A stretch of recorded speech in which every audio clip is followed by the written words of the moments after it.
ज्ञान नाही विद्या नाही ती घेण्याची गोडी नाही, बुद्धी असून चालत नाही तयास मानव म्हणावे का? ओळखलत का मला? म्या सावित्री, सावित्री ज्योतिराव फुले.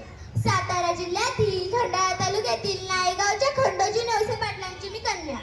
अवघ्या 9व्या वर्षी माझा विवाह ज्योतिराव फुले नावाच्या माणसाशी झाला. आणि हळूहळू मला कळायला लागलं की ज्या माणसाशी माझा विवाह झालाय तो माणूस काय साधा सुद्धा माणूस नसून या जगाला ऊर्जा देणारा एक क्रांती सूर्यच आहे. त्या काळी बायांनी उमरा वलांडायची पद्धत नव्हती.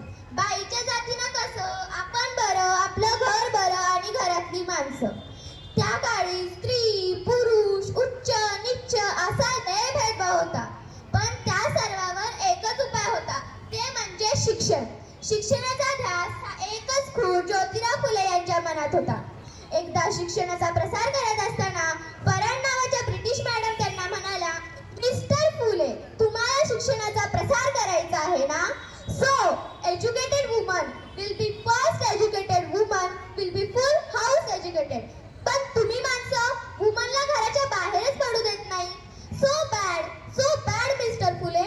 झालं, ते घरी आले आणि मला म्हणाले, सावित्रे, आजपासून म्या तुला शिकवणार. झालं, आणि सुरू झालं.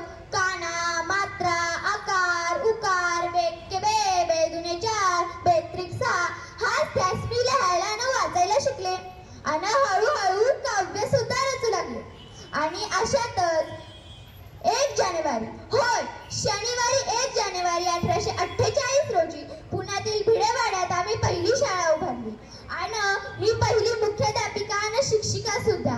शेळपटासारखं जगलात तर काम तमाम होईल, शेळपटासारखं जगलात तर काम तमाम होईल, पण जर वाघासारखं जगलात तर नाव होईल, पण जर वाघासारखं जगलात तर नाव होईल.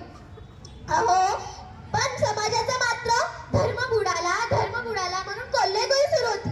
अहो, एखाद्या सर्वसाधारण माणसाने शिक्षण घेतले तर कोणता धर्म बुडतो हो? इतका तकलादू असू शकतो का हा धर्म? अहो, शाळेत जाताना चिक्कल फेकला, सहन केलं, शेण फेकलं तरीही सहन केलं. पण आता माझ्या सहनशीलतेचा अंत झाला होता. आणि अशातच एक माणूस माझ्या समोर येतो आणि म्हणतो, ए टावळे, कुठे निघालीस? आणि आमच्या पोरीबाळींना शिकवणं बंद कर. तुला तुझी अभिव्यक्ती की ते शिक्षण? कदाचित त्याला माहित नसावं, आम्ही सुद्धा ज्योतिराव पैलवानांच्या पत्नी आहोत.